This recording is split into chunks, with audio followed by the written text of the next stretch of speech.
Hello fellow Star Wars nerd, I'm Mbweha, you can call me Ben of Team Relentless, and I heard you wanted to start playing Legion because it's awesome. First of all, let me congratulate you on your excellent decision. Congratulations. Okay, now that we've gotten that out of the way, let's talk about how to get the most bang for your buck as you take your first steps into a larger world.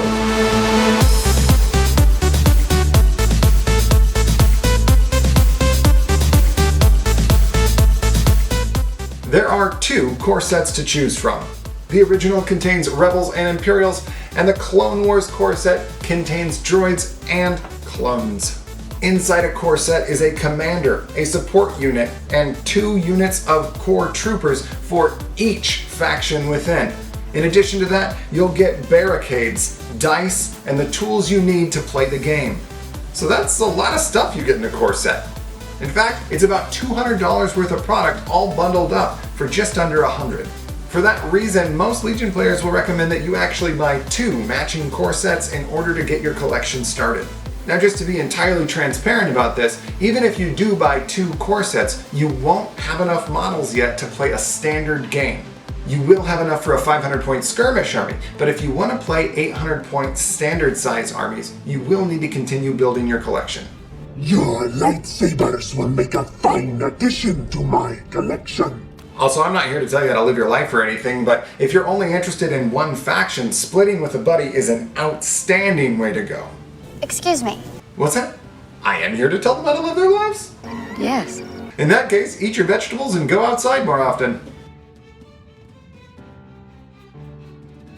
So now that you're all hopped up on yams and vitamin D, we should talk about what to buy next. We're going to get to a faction-by-faction breakdown of what units you should give the hardest looks, but before we get there, we should talk about the neutral expansions that exist in the game. First of all, there's an upgrade card pack that you almost certainly should get if you're a new player. Unless you're planning to buy a ton of unit expansions right out of the gate, you'll be really happy you picked this up.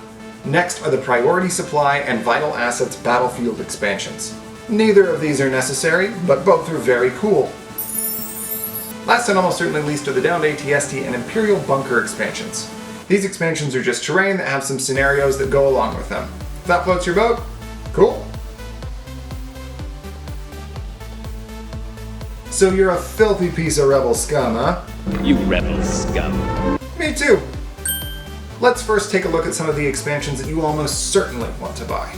I can't think of a rebel list that wouldn't want to fill all 3 Special Forces slots, so that's a good place to begin. Rebels field 2 Rebel Commando strike teams in almost every list they run, so start by getting 2 of those. The 3rd Special Forces slot is either going to be another strike team, a unit of Pathfinders, or a unit of Mandalorians. It pains me to say it, but Wookiee warriors really just don't see the table right now.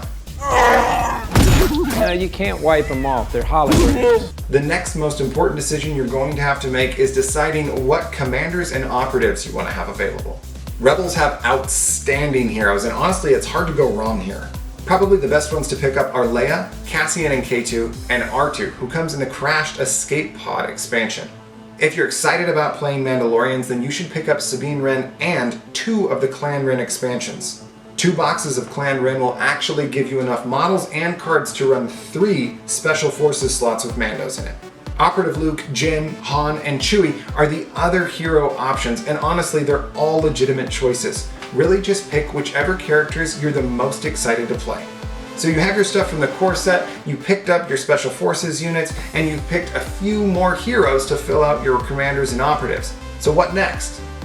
Anything else? Well, what's next really comes down to personal preference and what synergizes best with the units you already have, which is why Team Relentless has created the Legion Synergy tool.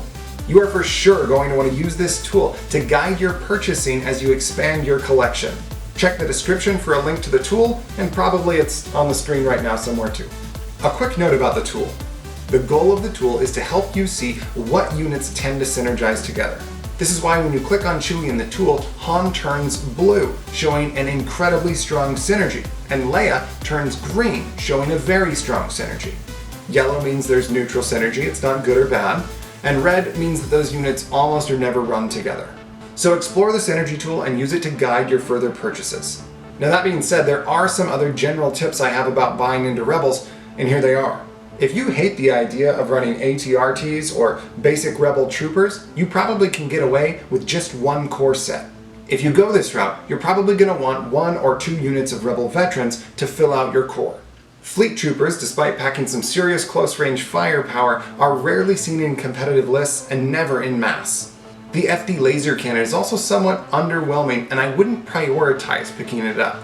The Specialist Personnel expansion pack gives you a pretty good bang for your buck, as it gives you 4 minis that you can add to any core unit, as well as a generic commander. If you want to run the best heavy upgrade for your Rebel troopers, you're going to need to pick up a Rebel Trooper upgrade expansion so you can get that sweet range 4 DLT. Unfortunately, it's just one of those per box. Tauntauns are not a meme unit. They're actually very, very good. The T-47 Airspeeder and Rebel veterans just got some very helpful errata, and now running an Echo-based themed list is entirely viable. And lastly, now that your heroes can shoot out of the X-34, it pairs especially well with Han. Imperial armies are somewhat more archetypal than Rebel ones, meaning that there is some serious synergy that happens between units in certain cases. For example, you're almost never going to run Imperial Special Forces without also running Iden. And if you run Palpatine, you should almost certainly have a unit of Royal Guards with him. Basically, the Force is strong with the Imperial Legion synergy tool. I think the first decision to make as an Imperial player is what type of hero to play. First of all, let me say that every Imperial hero is competitive right now. However, playing a strong Vader is arguably very hard to pull off. The second decision is how to fill your 3 Special Forces slots, which, as an Imperial player, should always be filled. And the third choice is how to fill out the rest of the army. If you want to play Vader or Palpatine, you're for sure going to want a unit of Royal Guards and then 2 or 3 units of Scout Snipers. You'll probably also want at least 1 medic upgrade for your core troops, which is found in the Imperial Specialist expansion. Your core troops can be filled out with Stormtroopers or Shore Troopers, and maybe 1 unit of Snowtroopers. If you want to play Iden, buying 2 Inferno Squad expansion packs will actually allow you to play all 3 Special Forces slots. For Krennic, if you pick him up, you're going to want 1 or 2 units of Death Troopers. Then you'll probably either run him alongside Iden and Inferno Squad, or with 3 Scout Snipers. Veers is a versatile commander who's often paired with vehicles but can hold his own leading a core-based army or alongside bounty hunters. In any of these cases, you're almost always going to have 3 Scout Snipers. If you want to play Bossk or Boba Fett, you're going to need to pair them with an inexpensive commander, probably either Veers, Iden, the generic, or Krennic. And again, you're probably going to want 3 Scout Trooper Snipers to fill in the Special Forces. So that's sort of the gist of getting your Imperial collection rolling, but there are a few more tips I want to share with you before you make your purchases. If you like the idea of running triple speeder or filling your core with Stormtroopers, then you might want to consider getting a 3rd core set. However, if you're not interested in running speeder bikes and you find yourself more drawn to Shore Troopers and Snow Troopers, then you might get away with only 1 core set. So you'll want to do a little planning ahead. Speaking of Shore Troopers, they are very good, and there are a lot of Imperial lists that only use them to fill out their core. Buying 1 box of the Shore Trooper expansion gives you a unit of Shore Troopers and a mortar unit. That means that buying 3 Shore Trooper expansions will give you 6 units that you can fill your core slots with. Snowtroopers aren't necessarily bad, but they're not necessarily good either. A single unit of them led by Gideon Hask, who's found in the Inferno Squad expansion, is probably the best way to see him hit the table. The Stormtroopers upgrade expansion is largely unnecessary. There are a few lists that make good use of the RT-97C heavy upgrade, but honestly it's pretty much in line with the DLT that's found in the core box. The Operative Vader expansion gives you 3 new command cards for him that are essential if you're wanting to play Vader. It also will give you a better looking mini, but you'll probably still want to run the commander version of him when he hits the table. Dewbacks are not good. Sorry. Okay. So, because I know someone's going to say it in the comments, let's just address this now. Yes, they just got a big points reduction. And yes, you could run a melee skew with Dewbacks and Vader. Is it good? I mean, it's less bad than it used to be, but it's yet to be seen if it can consistently win games. Moving on. Both the tank and the ATST are very good. If you think they look cool and seem exciting to play, then pick them up. You'll be happy you got them. Also, I want to point out that the rules for transport vehicles just changed like yesterday before I filmed this. So the tank is even better than it used to be, because now the units it's transporting can fire out of it. Also, if you want to be able to repair these big vehicles, you're either going to need Del Miko from the Inferno Squad expansion, or an R4 Astromech droid from the Imperial Specialists expansion.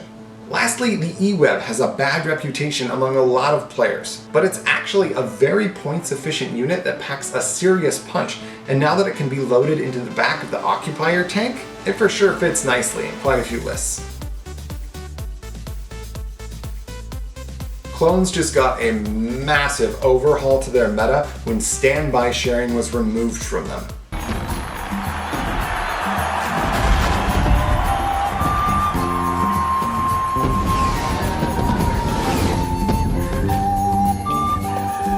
This change, along with points rebalances, has really opened the faction up to a brand new meta.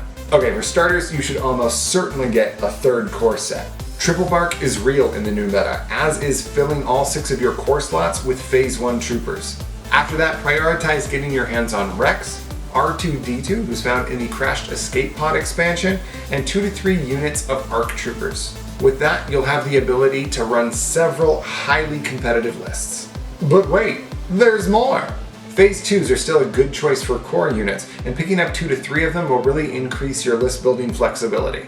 Padme is an excellent operative, and she and Anakin can still allow clones to do their standby sharing shenanigans.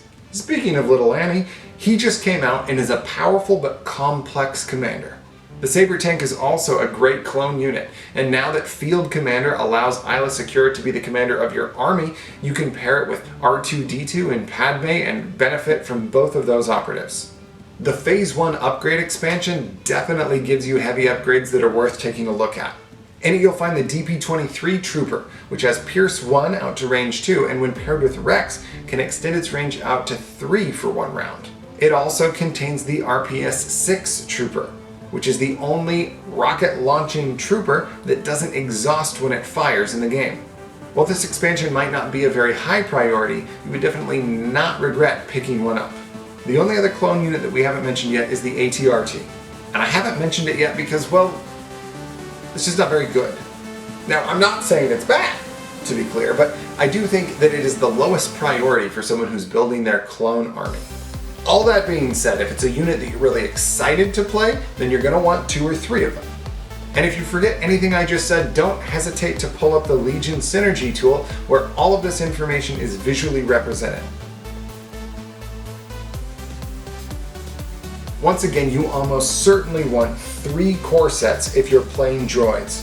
Why? Because there are more than a few lists that run all 6 core slots with B1s. And in addition to that, Droidicas just saw a significant price decrease. So now, running destroyer droids is a legitimate choice.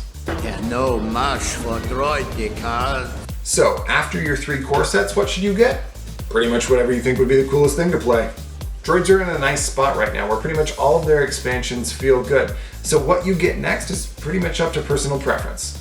Now that being said, let's run through them a little bit just so you can have an idea of what maybe you want to get first, since you know that's the point of the video.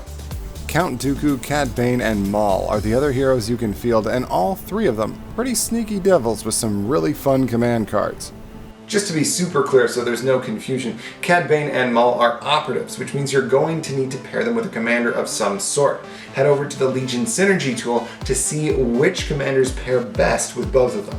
The AAT is super hot, first of all, but it's also a very highly competitive unit, and running 2 of them side by side is very, very good.